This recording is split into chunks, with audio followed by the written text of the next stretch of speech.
ఈరోజు నెల్లూరు ప్రెస్ క్లబ్కు రావడానికి కారణం 4-5 ముఖ్య అంశాలు మీ ముందు ఉంచేదానికి రావడం జరిగింది.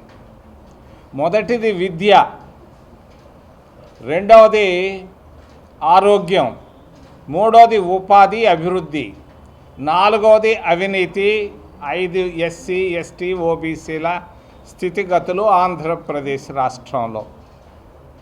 రాజీవ్ గాంధీ ప్రధానమంత్రిగా ఉన్నప్పుడు అందరికీ విద్య అనే ఆలోచనతో ప్రతి గ్రామంలో కుగ్రామంలో ప్రాథమిక పాఠశాలలు ప్రారంభించడం జరిగింది 1987లో.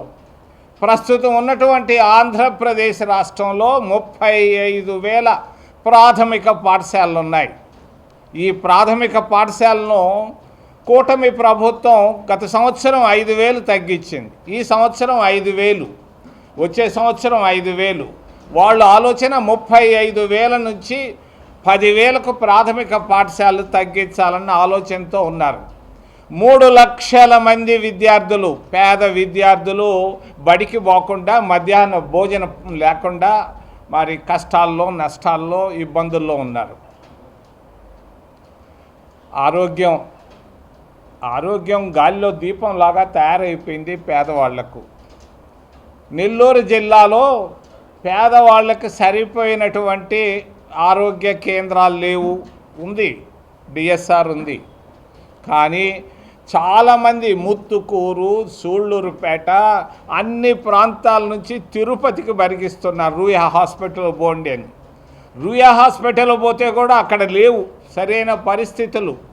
మరి విధి లేక స్విమ్స్ హాస్పిటల్కి వెళ్తున్నారు, డబ్బు లేనిదే వాళ్ళు చూడటం లేదు.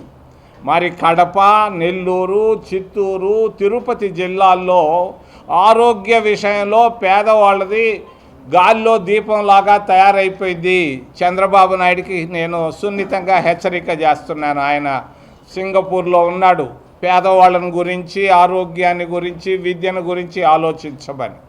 Avenue Senior Secondary School CBSE 8 years of academic excellence తో దిగ్విజయంగా నడుపుతున్న విద్యా సంస్థ. 2025-26 విద్యా సంవత్సరం నుండి MPC, BPC, MEC కోర్సులు ప్రారంభం. విద్యార్థులకు మరింత నాణ్యమైన విద్యను అందించడానికి 36 సంవత్సరాల సుదీర్ఘ అనుభవం ఉన్న ఆకాష్ ఎడ్యుకేషనల్ ఇన్స్టిట్యూషన్ వారి సౌజన్యంతో JEE, మెయిన్, అడ్వాన్స్డ్ కోచింగ్ ఇవ్వబడుతుంది. IIT, NIT మరియు టాప్ యూనివర్సిటీస్ లో సీట్స్ సంపాదించుటకు ఆల్ ఇండియా లెవెల్ లెక్చరర్స్ చే బోధించబడును. Admissions open from nursery to +2. Avenue Senior Secondary School CBSE, Prashanti Nagar, Brahmanandapuram, Nellore.